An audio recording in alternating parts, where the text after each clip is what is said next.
আসসালামু আলাইকুম। আপনার কাছে যদি একটি স্মার্টফোন থাকে তাহলে কিন্তু সেটি ব্যবহারের জন্য আপনার একটি জিমেইল খুবই প্রয়োজন। আপনি যখন প্লে স্টোর থেকে কোনো কিছু ইনস্টল করতে যাবেন তখনও কিন্তু আপনার একটি জিমেইল লাগবে। আপনি যখন ইউটিউব থেকে কোনো কিছু দেখতে বা ইউটিউবে কোনো কিছু করতে যাবেন তখনও কিন্তু আপনার একটি জিমেইলের খুবই প্রয়োজন হবে। তাই আজকে আমি আপনাদেরকে দেখাবো যে আপনারা নতুন নিয়মে সহজ উপায়ে কিভাবে একটি জিমেইল ক্রিয়েট করতে পারেন। অনেকেই অনেকভাবে জিমেইল অ্যাকাউন্ট ক্রিয়েট করে থাকে। কেউ ক্রিয়েট করে থাকে প্লে স্টোর থেকে, আবার কেউ ইউটিউব থেকে। আজকে আমি আপনাদের সরাসরি জিমেইল থেকেই জিমেইল অ্যাকাউন্ট ক্রিয়েট করে দেখাবো। প্রথমে আপনাদের জিমেইলের অ্যাপটি ওপেন করে নিতে হবে। ওপেন করে নেওয়ার পর আপনারা নিচে দেখতে পাবেন create new account. Create new অ্যাকাউন্টে ক্লিক করে দিবেন। ক্রিয়েট নিউ অ্যাকাউন্টে ক্লিক করে দেওয়ার পর আপনাদের সামনে এরকম একটি ইন্টারফেস ওপেন হবে। তারপর আপনারা দেখতে পাবেন গুগলে ক্লিক করবেন। গুগলে ক্লিক করার পর আপনার ফোনে থাকা লকটি চাইবে, আপনি আপনার লকটি দিয়ে দিবেন। দিয়ে দেওয়ার পর আপনার সামনে এরকম একটি ইন্টারফেস ওপেন হবে। তারপর নিচে দেখতে পাচ্ছেন ক্রিয়েট অ্যাকাউন্ট।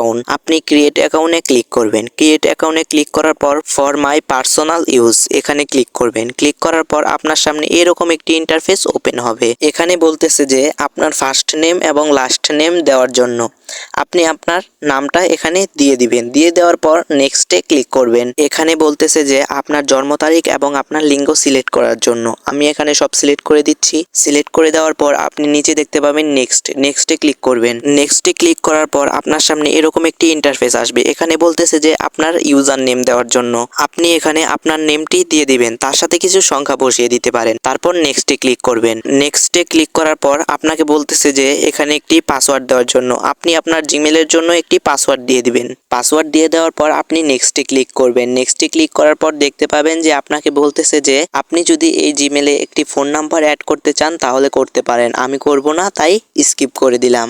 স্কিপ করার পর দেখতে পাচ্ছেন যে আমাদের অ্যাকাউন্টটা কিন্তু তৈরি হয়ে গেছে। তারপর আমি নেক্সটে ক্লিক করে দিলাম। নেক্সটে ক্লিক করে দেওয়ার পর একটু স্ক্রল করে নিচে আসলে এখানে ক্লিক করলেই কিন্তু আমাদের অ্যাকাউন্টটি পুরোপুরিভাবে তৈরি হয়ে যাবে। এই অ্যাকাউন্টটি দিয়ে কিন্তু আমরা এখন সবকিছুই করতে পারবো। আজকের ভিডিও এ পর্যন্তই। দেখা হবে আবার কোনো নতুন ভিডিওতে।